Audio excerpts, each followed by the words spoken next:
इसी बीच चार्ल्स गलती से घर से निकल जाता है और पड़ोसी डगलस की कार में बैठकर दूसरे वाहनों से टकरा देता है।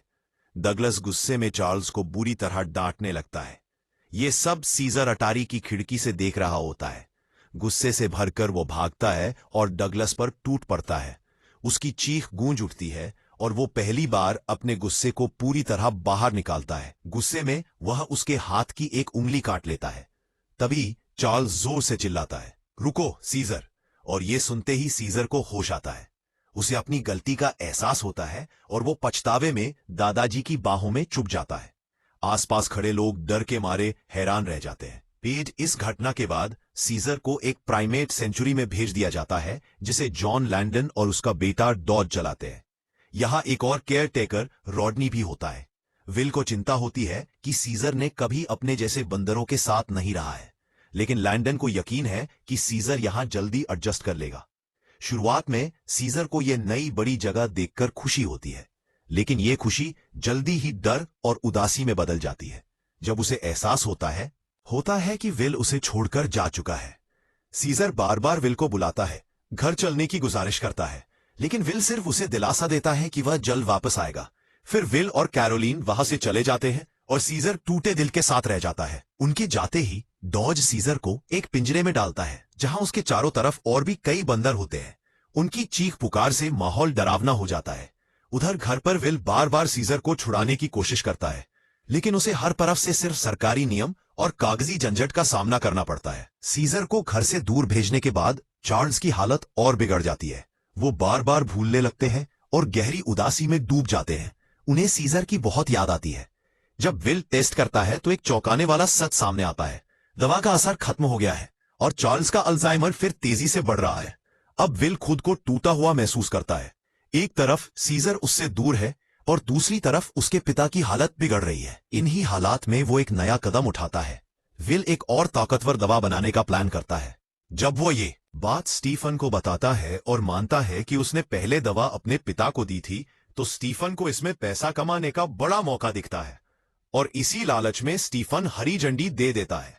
अब एक नई दवा बनाई जाती है, AL-JAD 101, जो इस बार गैस के रूप में होगी। दूसरी तरफ प्राइमेट सेंचुरी में सीजर का बुरा हाल है। वहां जानवरों को बेहद गंदा खाना दिया जाता है। जब सीजर गुस्से में वो खाना डॉज पर फेंक देता है तो डॉज भड़क जाता है और पानी की तेज धार से उसे मारता है। डॉज के जाने के बाद सीजर टूट जाता है। वो अपने पिंजरे की दीवार पर अपने पुराने अटारी की खिड़की का चित्र बनाता है ताकि घर की याद बनी रहे। इधर जेनेसिस लैब में नए वायरस का टेस्ट शुरू होता है।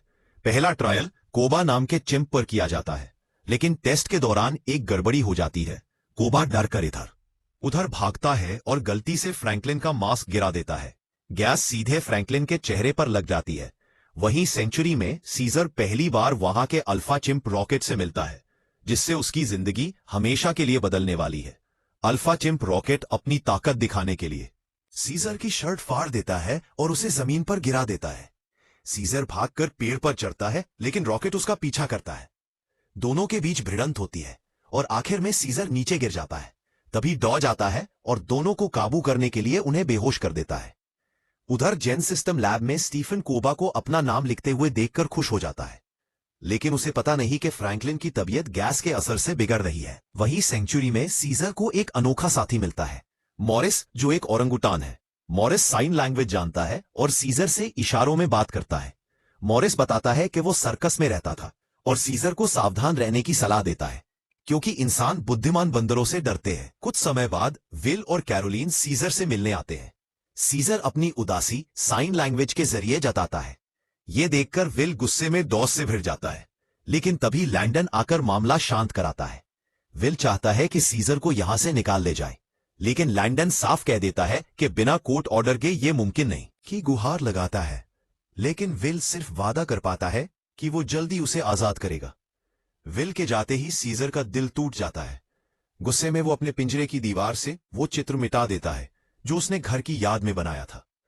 फिर चारों तरफ देखते हुए उसे एक सीढ़ी दिखती है जो ऊपर स्काईलाइट तक जाती है। वहीं से सीजर पहली बार देखता है एक ताकतवर गोरिल्ला को, जिसका नाम है बक, जिसे कभी पिंजरे से बाहर नहीं निकाला जाता। दूसरी तरफ सीजर आजादी की ख्वाहिश में डूबा हुआ है। एक दिन स्काईलाइट से बाहर झांकते हुए वो शहर की ऊंची इमारतों को देखता है जहां खुली हवा में आजादी है। तभी एक मौका आता है जब डॉज और उसके दोस्त सेंचुरी में आते हैं और मजे के लिए बंदरों को तंग करने लगते हैं। वो एजर से उन्हें डराते हैं। इसी बीच एक विजिटर पिंजरे के पास आता है और सीजर चालाकी से उसके हाथ से चाकू चुरा लेता है। रात होते ही सीजर उस चाकू का इस्तेमाल करता है और खुद को पिंजरे से आजाद कर लेता है। ये सब मॉरिस चुपचाप देखता है। सीजर का पहला कदम आजादी की ओर बढ़ चुका है। इसके बाद सीजर बक का पिंजरा खोलता है। बक शुरू में हिचकता है, लेकिन फिर वो अपनी ताकतवर दहाड़ के साथ आजादी का मजा लेने लगता है। उसकी गूंज पूरी सेंचुरी में फैल जाती है। बक आजाद होकर खुशी से सीजर का आभारी होता है।